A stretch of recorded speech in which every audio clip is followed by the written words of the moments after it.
할렐루야. 오늘 아침도 주의 은혜가 우리 가운데 충만하시기를 주의 이름으로 축원합니다. 그리고 메리 크리스마스, 성탄을 축하합니다. 메리 크리스마스라는 말, 우리는 참 자연스럽게 성탄절기면 당연히 인사한 말을 합니다마는, 여러분 최근에 이 메리 크리스마스에 대한 인사말이 미국에서 정치적 논쟁이 몇 년 동안 일어났던 것을 아십니까? 참 이상하지요? 미국이란 나라는 청교도들이 종교의 자유를 위해서 세운 나라가 아메리카입니다. 그런데 최근에 몇 년 동안 이 논쟁이 벌어졌습니다. 메리 크리스마스라고 인사를 해야 되느냐, 다른 말로 거기에 다른 말로 하면 해피 할리데이라고 그렇게 인사를 해야 되느냐는 이 두 가지의 충돌입니다. 아시는 대로 메리 크리스마스라는 말, 크리스마스라는 말은 크리스토와 메스, 그러니까 미사라는 말의 합성어인데 예수님께 예배를 드리다, 이게 크리스마스라는 말이에요. 그런데 이 말을 하는 게 옳으냐? 해피 할리데이, 할리데이 말은 그냥 노는 날, 휴일입니다. 이 말을 하는 게 옳으냐? 여러분, 이 말을 듣는 순간 말도 안 되는 소리지, 성탄절에 예수님 성탄을 축하하는 얘기를 해야지, 당연한 얘기지만 최근에 이것이 논쟁이 붙었습니다. 그래서 오바마 대통령이 재임 시에는 그는 물론 메리 크리스마스라는 인사도 했지만은 주로 사용한 언어가 뭐냐면 해피 할리데이였습니다. 말이 안 되는 일이죠. 나름대로 오바마 대통령이나 메리 크리스마스 말을 반대하시는 분들은 논리는 이겁니다. 아무리 성탄절이지만 비기독교인들에게는 이게 어울리지 않는 말 아니냐. 그러므로 메리 크리스마스라는 말보다는 비기독교 신자들을 배려해서 해피 할리데이라고 인사하는 게 맞다. 이렇게 주장을 하는 겁니다. 이때 대통령을 출마했던 트럼프 대통령이 무슨 소리냐? 해피 할리데이라니, 만약에 내가 대통령에 취임을 한다면 나는 메리 크리스마스라고 외칠 수 있게 하겠다.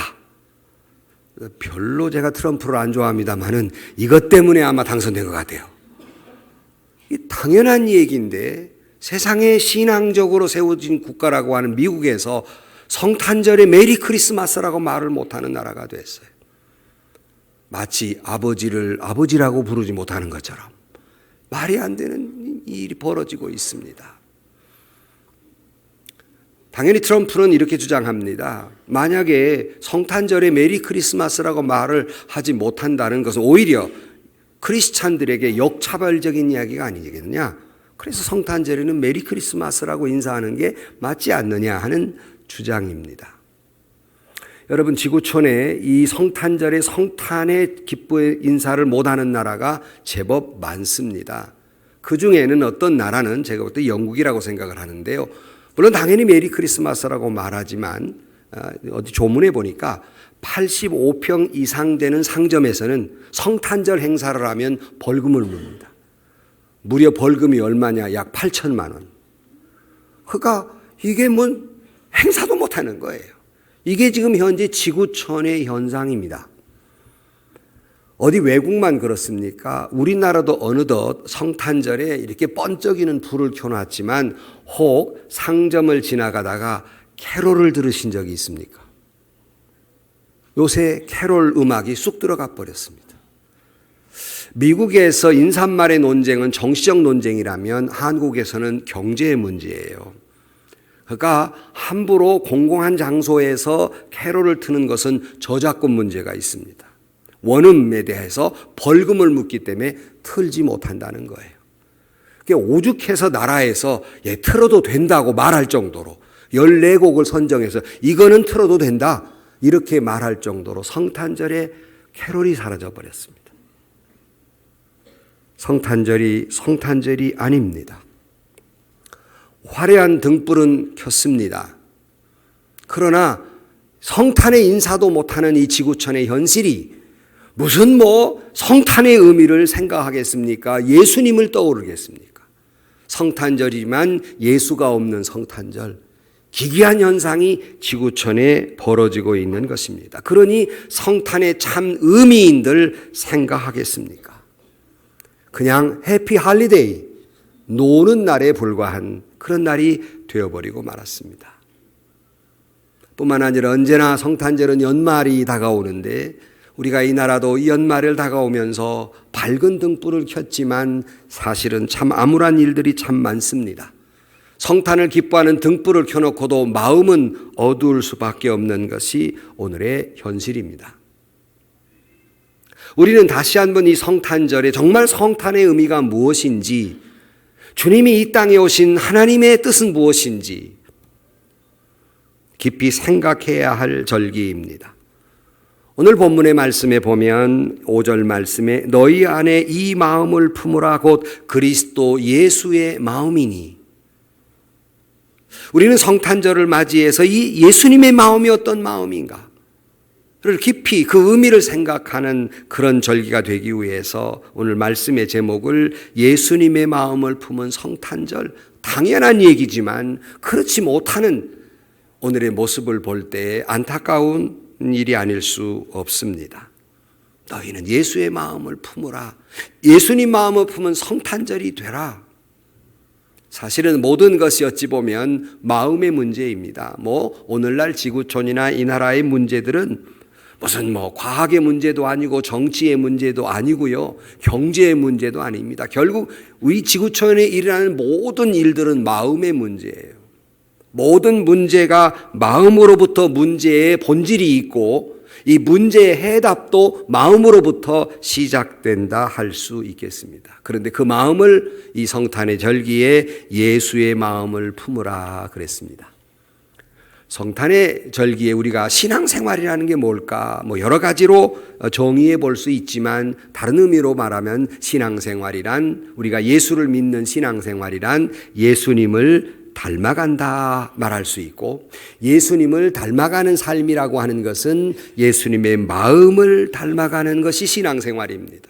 그러니까 우리가 말씀을 보고 기도하고 노력하고 애쓰는 것은 예수님처럼, 우리는 작은 예수라고 부르지만은 예수님처럼 예수님을 닮아가는 예수님의 마음을 품고 살려고 노력하는 것, 이것이 신앙생활입니다. 그러니까 늘 제가 좋아하는 대로 사도 바울이 말한 것처럼 예수님의 심장을 품고 사는 것, 예수님의 마음을 품고 살아가는 것, 이것이 신앙인의 삶입니다.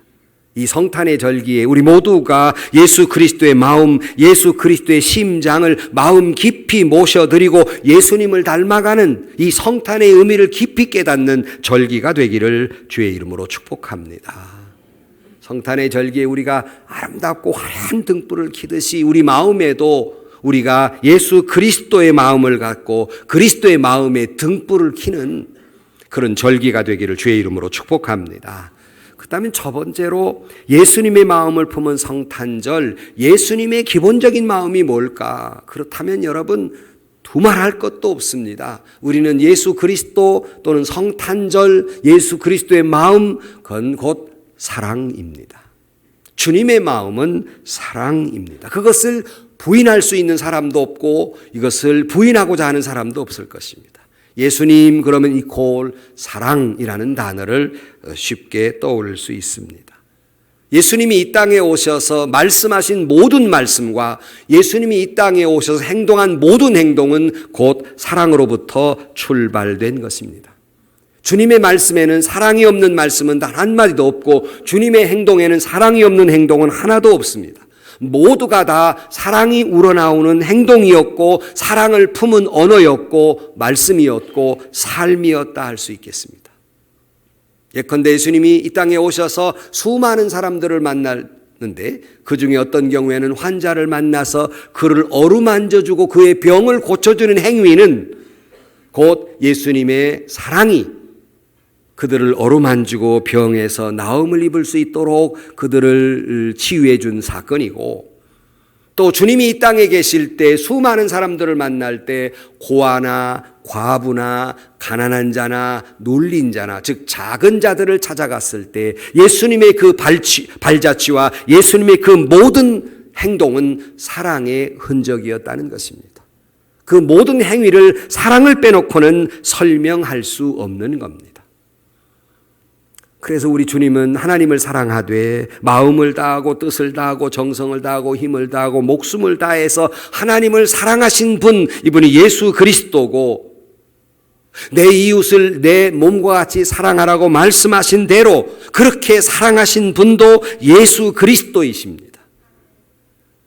내 이웃을 내 몸과 같이 사랑해서 거기에 그치지 아니하고 당신의 생명을 내어 던져서까지 우리를 사랑하신 분, 그것이 바로 예수 그리스도입니다.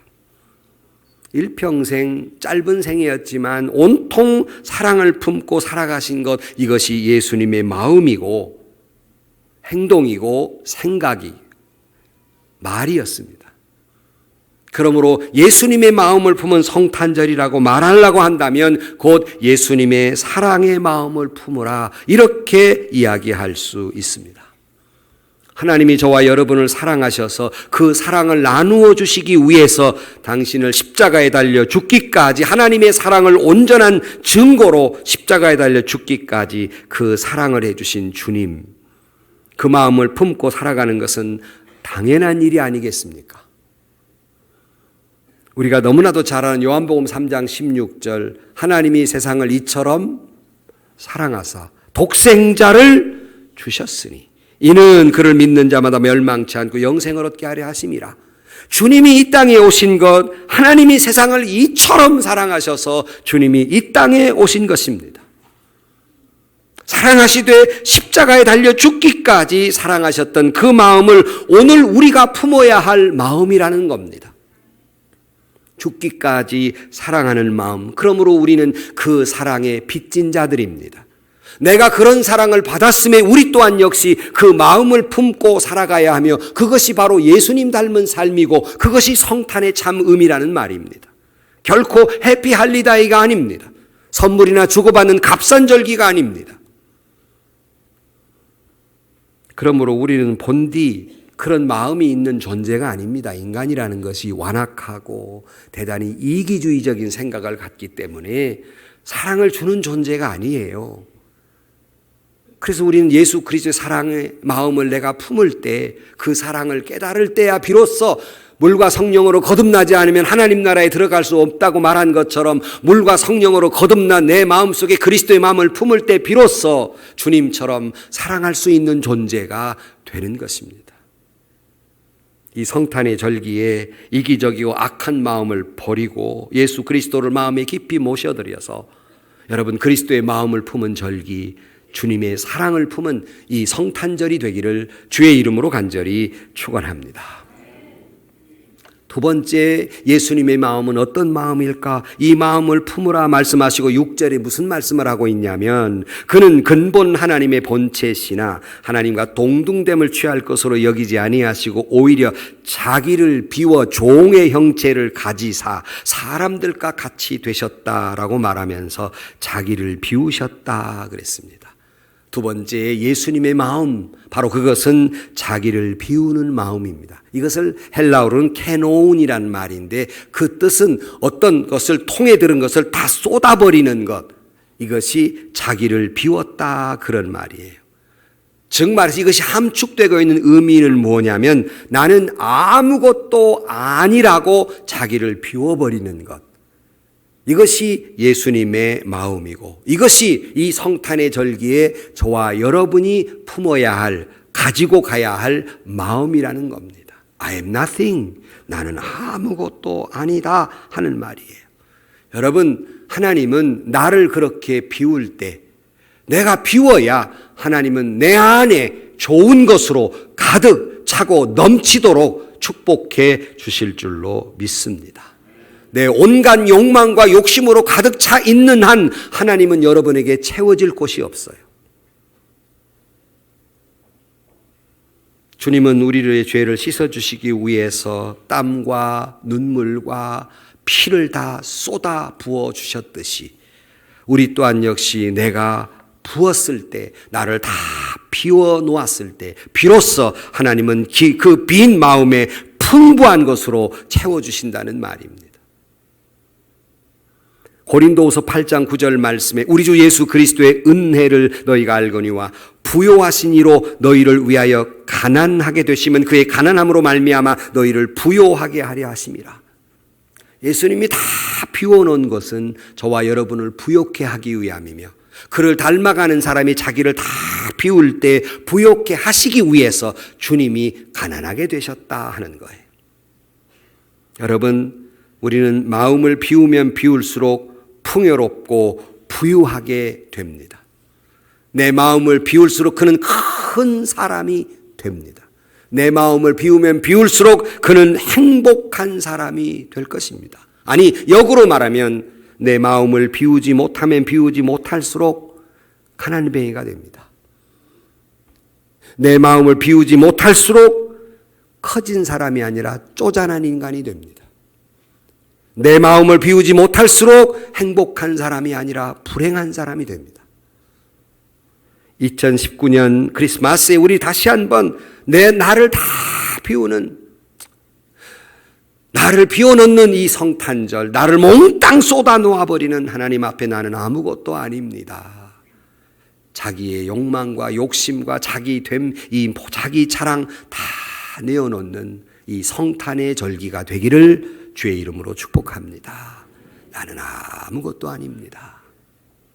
그러기에 이어서 세 번째 이걸 좀 더 확장시키면 오늘 본문 7절을 다시 읽어드리면 오히려 자기를 비워 종의 형체를 가지사 사람들과 같이 되셨고 그 다음에 보니까 사람의 모양으로 나타나사 자기를 낮추시고 죽기까지 복종하셨으니 곧 십자가의 죽으심이라고 말씀하면서 곧 자기를 비웠다, 조금 더 말하면 자기를 낮추었다, 자기를 낮추되 종의 형체를 가졌다 그랬습니다. 이 종의 형체를 가졌다, 취하셨다는 말은 할 수 없어서 종이 됐다는 말이 아니라 능동적으로 종이 되셨다는 겁니다. 힘이 약해서 종이 된 것이 아니라 일부러 종의 자리를 취하셨다라는 의미를 가지고 있습니다. 이것을 우리는 성육신하셨다, 신학적으로 하나님께서 낮고 천한 이 땅에 내려오셔서 낮아지셨다, 성육신하셨다 하는 말이에요. 이 말의 뜻은 무엇일까? 예수님이 하늘에서 이 땅에 내려오셨던 낮아지심은 곧 이런 의미를 가지고 있습니다. 의인이 죄인 되셨다는 말이고 주인이 종 되셨다는 말이고 영광을 버리고 부끄러움을 택하셨다는 말이며 왕자가 거지가 되었다는 말이고 하나님이 사람이 되었다는 말이며 창조주가 피조물이 되었다는 말, 이것이 자기를 낮추었다, 종의 형체를 능동적으로 취하셨다, 그런 뜻입니다. 우리는 반대로 살려고 얼마나 아귀다툼하고 삽니까? 그는 근본 하나님이시나 하나님과 동등됨을 취할 것으로 여기지 아니하고 오히려 자기를 비워 종의 형체를 가지셨다, 자기를 낮추었다, 죽기까지 복종하셨다는 거예요. 그러므로 자기를 낮춘 자의 모습은 자기 뜻은 없는 겁니다. 자기는 별로 중요하지 않습니다. 오직 하나님의 뜻만 있고 하나님이 가장 중요한 사람이 됩니다. 이것이 자기를 낮춘 사람, 죽기까지 복종하는 사람, 하나님의 뜻이라면 당신의 생명도 아깝지 않게 살았던, 죽기까지 복종하셨던 그 낮추심입니다. 사랑하는 성도 여러분, 자기를 비우고 자기를 낮추는 사람이 하나님의 뜻을 이루게 될 줄로 믿습니다. 이것은 결코 마음이나 결심이나 생각이 아닙니다. 자기를 낮춘다는 건 내가 그러도록 결심했어, 내가 그렇게 생각했어가 아닙니다. 그의 행동이 그러해야 한다는 말입니다. 결심도 아니고 생각도 아니고 철학도 아니고 예수님은 십자가를 지기 위해 이 땅에 내려오셨던 그 행동으로 이루어질 때 우리는 비로소 그를 겸손하다고 말할 수 있고 그를 낮추셨다고 말하고 있습니다. 이 성탄의 절기에 우리 모두 이 예수님의 마음이 어떤 마음일까? 자기를 완전히 비우고 낮추신 종의 형체를 가지신 그 예수님의 겸손함입니다. 데이비드 시멘스 박사가 치유하시는 은혜라고 하는 책에서 이런 말을 하고 있어요. 겸손이란 말을 이렇게 정의하고 있습니다. 겸손이란 내가 내 자신을 좋아하고 또 다른 사람들의 인정을 그대로 고맙게 받아들이면서 하나님이나 자기 자신이나 다른 사람 앞에서 나의 가치를 증명해 보일 필요가 없는 사람. 좀 복잡한 말이지만 굳이 나의 그 모든 것들을 증명하려고 힘을 과시해 보려고 내가 뭐 인척해 보려고 증명하지 않는 것. 이 겸손함이라는 거예요. 근데 사람은 쥐꼬리 만한 힘만 있어도 좀 부려보고 싶고 증명해 보고 싶고 나타내 보고 싶고 그걸 가지고 휘둘러 보고 싶어요. 겸손이란 그런 게 아니라는 겁니다. 전혀 증명하려 들지 않습니다. 전혀 휘둘려 들지 않습니다. 힘을 과시하려 들지 않습니다. 한 크리스찬 모임의 그 정관의 이런 모습에서 제가 대단히 화를 냈습니다. 그게 뭐냐면 권위를 보장하고 크리스찬들에게 권위가 어디 있습니까? 권익을 보장하고 권익이란 권리에 따른 이익입니다. 신앙인은 권리도 없고 이에 따른 이익도 취하는 존재들이 아닙니다. 이걸 자꾸 보장하려고 그러는 거예요. 권익이 어디 있습니까? 크리스찬에게. 그건 교만입니다. 그래서 그는 계속 이렇게 말합니다. 그리스도인의 건강한 자존심이란, 여러분 신앙인의 건강한 자존심이 뭘까? 최근에 어떤 사람이 그런 말했어요. 돈이 없지 가오가 없냐? 누가 한지도 모르죠? 이 가오라는 말은 자존심이란 말이에요. 그러면 크리스찬의 진정한 자존심이란 어떤 자존심일까? 그는 이렇게 설명하고 있어요. 자신이 하나님의 의에 받아들여지고 하나님의 의에 소중히 여겨지며 하나님의 의에 사랑받고 있다는 사실을 인식한다고 하는 그 견고한 기초 위에 세워지는 것이 크리스찬의 자존심이다. 뭐 좀 복잡하지만 뭐 단순하게 이런 말이에요. 나의 나됨은 내가 똑똑하고 잘나고 훌륭해서가 아니라 온전히 하나님에 의해서, 나 때문이 아니라 하나님 의해서 은혜로 내가 소중히 여김을 받고 하나님에 의해서 은혜로 사랑을 받고 하나님의 그 은혜로 말미암아 내가 의로운 사람으로 구원받게 되었다는 이 사실을 기초 위에 놓은 자존심이라는 겁니다. 다시 말하면 아무것도 내세울 것 없는 게 크리스찬의 자존심이란 뜻이에요. 다 하나님 때문이라는 것, 이것이 크리스찬의 자존심이라는 겁니다. 크리스마스는 이 마음을 품는 거예요. 크리스마스는 이 겸손한 마음 회복하는 것입니다. C.S. 루이스가 이런 말을 했습니다. 언젠가 소개해드렸는데요. 만일 어떤 사람이 겸손해지고자 한다면 내가 그에게 말할 수 있는 첫 단계는 교만하다는 것을 깨닫는 것이다. 이것이 겸손해지는 첫 단계다. 따라하세요. 나는 교만한 사람입니다. 죽어도 하기 싫어서 입을 꾹 다문 분이 계세요. 이것을 깨닫는 순간부터 그는 겸손의 첫 발을 딛는 것이다. 이것이 이 절기에 우리가 회복해야 할 예수님의 마음, 성탄절에 품어야 할 예수님의 마음입니다. 그래서 겸손이라고 하는 건 이 모든 걸 종합해 볼 때 겸손이라고 하는 건 하나님은 누구시며 내가 누구인가를 깨닫는 것이 겸손이에요. 하나님 앞에 내가 누굽니까? 아무것도 아니에요. 이걸 깨닫는 게 겸손이다. 이렇게 낮아지는 것, 이 겸손한 것, 이게 성탄의 절기에 우리 모두가 품어야 할 마음입니다. 험한 세상을 살다 보니 저나 여러분이나 나도 모르게 교만해졌습니다. 성탄의 절기에 다시 한번 예수님의 마음을 품은 절기, 다시 한번 겸손이 회복되고 그러므로 주님의 마음을 품은 그런 성탄의 절기가 되기를 주의 이름으로 축원합니다. 또 한 가지만 더 말씀을 드리면 이 성탄의 절기의 주님의 마음, 그것은 자기를 희생하는 마음. 주님이 이 땅에 왜 오셨습니까? 결국 십자가에 달려 당신의 생명을 던지기 위해서, 다시 말하면 죽으러 오신 날이 성탄절입니다. 희생이라는 단어가 현대인들에게는 전혀 생각조차 하지 아니하고 생각하기도 싫고 전혀 가치 있게 느끼지 않는, 그래서 직장이나 어떤 공동체에서 희생이라는 말을 하는 건 전 근대적인 사람, 시대착오적인 사람이라고 취급당하는 시대. 우리가 회복돼야 될 마음은 바로 이 희생입니다. 8절에 사람의 모양을 나타나 자기를 낮추시되 죽기까지 복종하시고 십자가에 죽으심이라. 다시 말씀드립니다. 우리에게는 사실은요, 이 성탄은 해피, 메리 크리스마스지만 하나님 쪽으로 보십시다. 기쁜 날이 아닙니다. 죽으러 오신 날이기 때문에 하나님 편에 생각하면 아들 예수 그리스도를 십자가에 죽기 위해 이 땅에 보내신 날, 결코 해피하거나 즐거운 날이 아닙니다.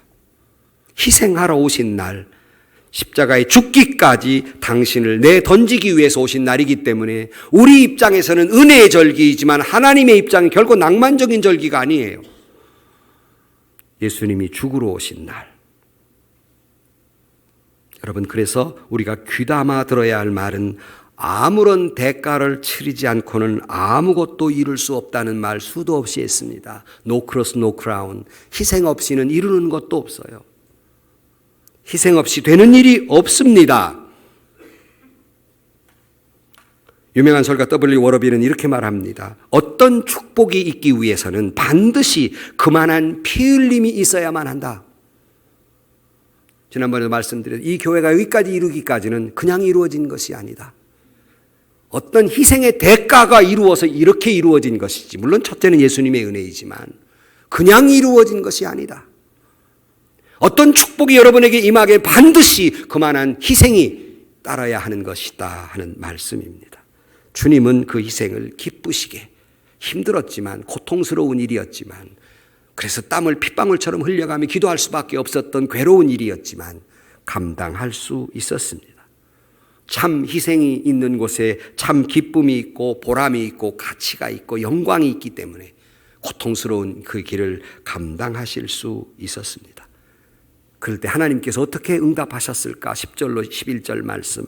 하늘에 있는 자들과 땅에 있는 자들과 땅 아래에 있는 자들로 모든 무릎을 예수님의 이름에 꿇게 하시고 모든 입으로 예수 그리스도를 주라 시인하여 하나님 아버지께 영광을 돌리게 하셨느니라. 예수님이 이 땅에 오셔서 자기를 낮추시고 죽기까지 당신을 희생하셨을 때 예수님께서 모든 이름을 그 예수 이름 앞에 무릎 꿇게 하시고 그를 영화롭게 높여주셨습니다. 예수님의 마음 품은 성탄절, 그것은 희생의 정신을 다시 한번 회복하는 것입니다. 다 우리 모두가 교회에서나 직장에서나 가정에서나 다시 한번 나를 희생하는 그런 마음을 품은 이 성탄의 절기가 되시기를 주의 이름으로 축원합니다. 결론으로 말씀을 드립니다. 피콜라의 크리스마스라고 하는 이 장영희 교수의 책에 피콜라의 크리스마스라는 그런 이야기가 있습니다. 이 얘기는 아주 단순한 얘기예요. 한 피콜라라고 하는 어린 소녀가 있어요. 옛날에 아버지는 일찍 죽고 어머니는 너무 가난했어요. 약간 성탄절이 됐는데 이 피콜라가 엄마에게 엄마 이번 성탄절에 산타크로스 할아버지가 오실까? 이렇게 물었습니다. 그러나 엄마는 너무나 가난하니까 줄 게 아무것도 없었어요. 그래서 아이에게 피콜라에게 이렇게 말합니다. 아마 금년에는 못 오실 것 같아. 내년에는 꼭 오실 거야. 그랬습니다. 그래도 이 피콜라는 그래도 산타크로스 할아버지가 오시기를 기대하고 자기의 조그마한 나무 신을 굴뚝 밑에다가 다 이렇게 굴뚝 타고 오신다 그랬으니까 거기다가 신발을 이렇게 놨어요. 성탄절 전날 피바람이 불고 눈보라가 칩니다. 이때 작은 새 한 마리가 날아가다가 날개가 뚝 부러졌어요. 그리고는 굴뚝 속에 쏙 들어갔는데 해필이면 피콜라의 그 나무 신발에 쏙 들어갔어요. 다음 아침 일어났습니다. 엄마는 너무나 괴롭죠. 아이가 기대했을 것인데 아무것도 줄 게 없는 거예요. 피콜라가 아니다 다를까 눈을 뜨자마자 뭐가 있는가 하고 뒤죽갔어요. 갔더니 날개 부러진 새 한 마리가 퍼덕이고 있었습니다. 여러분 같으면 뭐라고 했을까요? 이 아이는 그걸 보자마자 엄마 이거 산타크로스 할아버지가 왔다 갔니? 산타크로스 할아버지가 예쁜 새가 다쳤으니 네가 잘 돌보라고 선물로 주셨어. 나만 감동하고 여러분 하나도 감동 안 하죠? 이게 하나님이 산타크로스 할아버지가 내게 주신 선물이야. 이 다친 새를 돌보라고 주신 내게 주신 선물이야. 이것이 성탄의 정신이 아닐까요? 이것이 우리가 품어야 할 성탄 절기의 마음이 아닐까요? 흥청망청 망령이나 즐기고 그런 값싼 크리스마스가 아니고 예수 그리스도가 중심이 되는 예수님의 마음을 깊이 묵상하고 그 마음을 품는 것이 진정한 의미의 성탄절이 아닐까요? 제가 이 이야기를 할까 말까 고민하다가 여러분에게 말씀을 드리고자 하는 것은 며칠 전에 부교육자를 통해서 어떤 분이 저를 만나자고 하신다고 그래요. 평소에 제가 잘은 알지 못하지만은 어느 정도 아시는 분이기 때문에 우리 목양실에서 만났습니다. 만나서 제가 어려움을 알기 때문에 요즘 어떠십니까? 이렇게 말했더니 참 힘들어요. 힘드시구나. 힘든 하소연을 하시기에 나를 찾아오셨나 보다. 그러고 그분의 삶의 경제적인 어려움 이런 것을 쭉 말씀을 하시더라고요. 같이 들었습니다. 근데 목사님, 제가 그 말하러 온 것이 아니라 사실은 목사님이 몇 주 전에 지지난주인가요? 목사님이 설교 도중에 목회하면서 구제하는 일, 선교하는 일을 하시는데 구제하는 일을 못해서 마음이 아프다는 말씀을 들을 때 제 마음에 확 다가오는 게 있었습니다. 그래서 제가 누가 주고 뭐 이렇게 저렇게 어려운 살림 가운데 모아온 거 작은 것이지만 이거 구제헌금으로 드리는데 아무도 모르게 하세요. 아무도. 그 제가 이 말을 해야 될까 말아야 될까 고민하다가 아무도 모르게 그분의 직업이나 하시는 일을 말할 수가 없어요. 이거 아무도 모르게 이거를 목사님 구제하는 데 써주세요 하고 갖고 왔어요. 얼마인 줄 아십니까? 350만 원. 여러분은 뭐 별거 아니네. 우리 교인들은 하도 배포가 커가지고 한 10억이나 되면 놀랄까. 뭐 350만 원. 그분에겐 3억 5천도 더 되는 돈입니다. 얼마나 마음이 아픈지. 왜냐하면 그분의 삶을 현실을 너무나 잘 알기 때문에 너무나 마음이 아픈 거예요. 당장에 돌려보내주고 싶지만 그 마음이 너무나 아름다운 겁니다. 목사님, 어려운 사람을 도와주세요. 이게 성탄절에 품어야 할 우리 모두의 마음이 아닐까요? 얼굴 없는 천사, 뭐 여러 가지 난리 신문에 나지만 그보다 더한 사람들이 교회 안에 가득 차 있어요. 신문에 나오진 않지만 이것이 곧 예수님의 마음을 품은 진정한 고급진 성탄절이 아니겠습니까? 우리 모두가 피콜라와 같이 한 어느 집사님처럼 이렇게 따뜻하고 아름다운 마음을 품은 것이 진정한 성탄절이 아닐까요? 너희 안에 이 마음을 품으라 곧 그리스도 예수의 마음이니 이 마음을 품은 성탄의 절기가 되시기를 주의 이름으로 간절히 축원합니다. 기도하십시다.